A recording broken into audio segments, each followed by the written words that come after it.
you can open up a Ghana bank account, right, from your armchair in your house, in your country. So we're going to do that first, and then we're going to look at some beachfront land, and we're going to have a little talk about that. So what I found, let's bring this up. Let's bring it up. Let's bring it up. Let's bring it up. Whoops. So let's do this. Let's drop that in. Right, cool. Okay, so the bank I found, and I'm sure some of you have probably heard of this bank, but I've not, basically. And I did I do a lot of looking? I did some looking, and this is the one that seemed most promising. So this bank is called Absa Bank.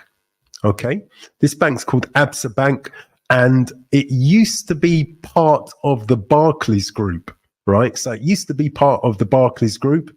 Absa, right? For those that are interested, let me find the details. So if you want to know what Absa stands for, all right, I'll just read this little bit of blurb that I've got here, just off Yahoo, basically, for those that still use Yahoo, not Google, right? So Absa Group began with the incorporation Amalgamated Banks of South Africa. So ABSA stands for Amalgamated Banks of South Africa.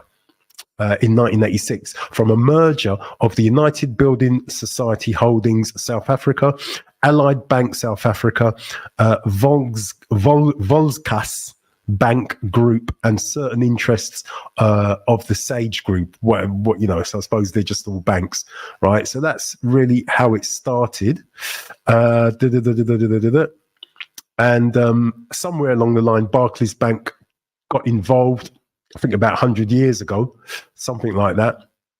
And just a few years ago, or no, just quite recently, Barclays sold, I think they sold their remaining share in the bank, right? So that's generally the background of the bank. Obviously, there's more detail there, but, you know, you could just Google it, basically. And by the way, I've got no shares in ABSA. I'm not being paid to recommend them, nothing like that. I'm not being paid to recommend any of the land here that I've looked at, none of the banks, nothing at all. I wish I was.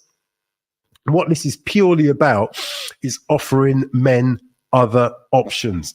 That is what the whole channel is about. That is what the whole channel is about, all right? So, again, why are we doing this? We're doing this because, you know, if you're going to relocate to another country, guys, then the idea really is to begin to set yourself up, to begin to, you know, do things like bank accounts, insurance, all of those bits and pieces. You know, you've got to get and become au fait with all of it. So hopefully this is going to be helpful. All right. So, okay. So this is Absa Bank. Really, really simple. All right. So really all I looked into was just opening up a basic current account. All right. So really, it's really quite simple once you know how. I emailed the bank a few times and they were quite helpful because, you know, I just told them that I'm a foreign national Ghanaian.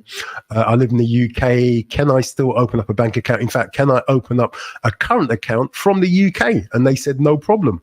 So honestly, let me just drop this down and I'll bring up a list of things you need to have.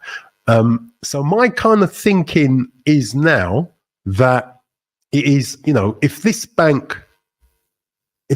so easy with this bank, then, you know, maybe it's, you know, maybe other all banks have got their own rules, but maybe it's not that difficult to do with other banks as well. I mean, this bank was the one that I sort of pursued in terms of just getting the knowledge. But anyway, so Absa Bank Ghana, right? So below are the requirements for opening a current account.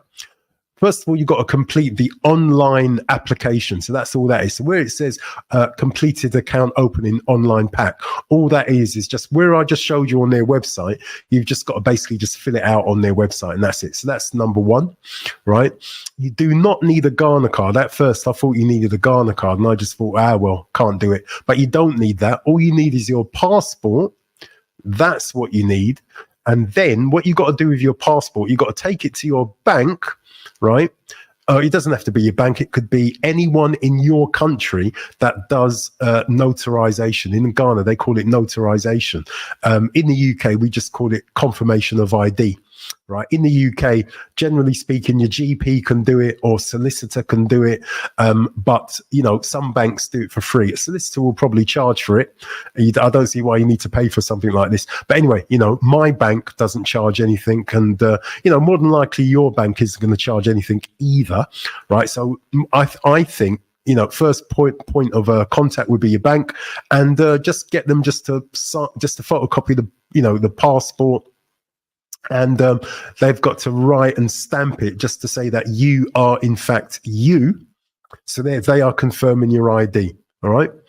More than likely, I think you're going to either send that to them. I mean, I've not filled out the application myself yet. I'm literally going to do it when I finish this stream. So more than likely, you're going to probably have to upload that. Let me just check that you're actually seeing this. Yeah, you are. Yeah, you're more than likely going to probably have to upload that ID to the website. I mean, I'm going to find out when I do it myself, right? Proof of employment, that's going to be an uploaded document as well. More than likely, you know, it might be an uploaded. In the UK, we have things like called P45s, which just shows your, sorry, P60, not P45, P60, which shows your yearly salary. Or it might just be a bank statement, but the bottom line is more than likely you're going to have to upload this to the application website as well. Confirmation of address, you know, that could be anything. That could be your bank statement again. It could be your wage statement. It could be anything that's not. I wouldn't try to use a mobile phone bill. Personally, I don't use mobile phone bills for anything.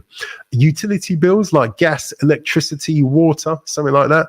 Yeah, so that may, you know, that bank statement that would confirm your address, and pretty much that's it.